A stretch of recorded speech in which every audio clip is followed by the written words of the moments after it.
Hello दोस्तों, नमस्ते प्रणाम। मैं हूँ सीमा मौर्य। अपने यूट्यूब चैनल पर सभी भाइयों बहनों का मैं स्वागत करती हूँ। आप लोग के बीच में एक दूल्हा जब चौक पे बढ़ता है, मतलब जब बारात जाती है, तब का ये गीत है। कैसा लगेगा कमेंट करके जरूर बताएं और लाइक सब्सक्राइब शेयर करना ना भूलें। मेरा चैनल है सीमा रंगत, सर्च करके जरूर देखिएगा। धन्यवाद। अमावा के डलिया से बोलेला कोई लिया, अरे पाँचौ डाली बोलेला सुगना हो लालनावा। अमावा के डलिया से बोलेली कोई लिया, अरे पाँचौ डाली बोलेला सुगना हो लालनावा।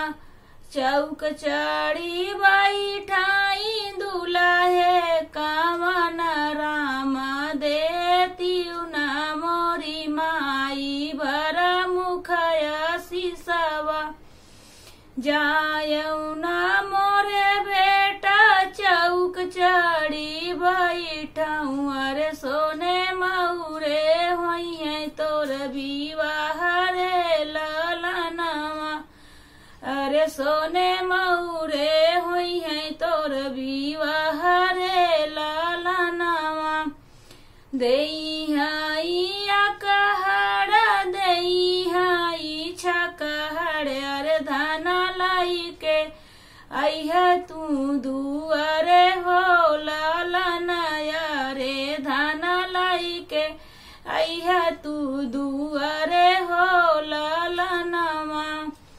अमवा के डलिया से बोलेला कोई लिया, अरे पाँचौ डाली बोलेला सुगना हो लालनावा। चौक चढ़ी बैठाई दुल्हे कामन राम देती न मोरी चाची भर मुखया सिसवा। अरे देती न मोरी चाची भर मुखया सिसवा। जायऊ न मोरे बेटा चौक चढ़ी बैठाऊ, अरे सोने मऊरे होई है तोर विवाह रे लालनाया रे। सोने मऊरे होई है तोर विवाह रे लालनावा। देई हाई कहड़ देई हाई छकहड़, अरे धाना लाई के अइह तू दुआरे हो लालनावा।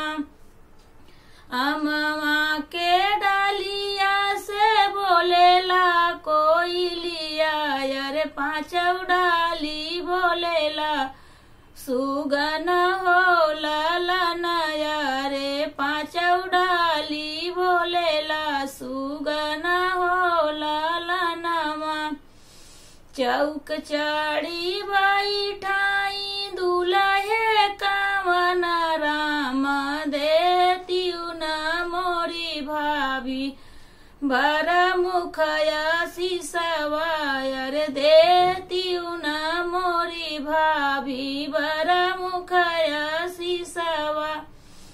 जायऊ न मोरे भैया चौक चढ़ी बैठाऊ, अरे सोने मऊरे होई है तोर विवाह रे लालनाया रे। सोने मऊरे होई है तोर विवाह रे लालनावा। देई हाई कहड़ देई हाई छकहड़, अरे धाना लाई के अइह दुआरे हो लालनाया रे। धाना लाई के अइह दुआरे हो लालनावा। अमवा के डलिया से बोलेला कोई लिया, अरे पाँचौ डाली बोलेला सुगना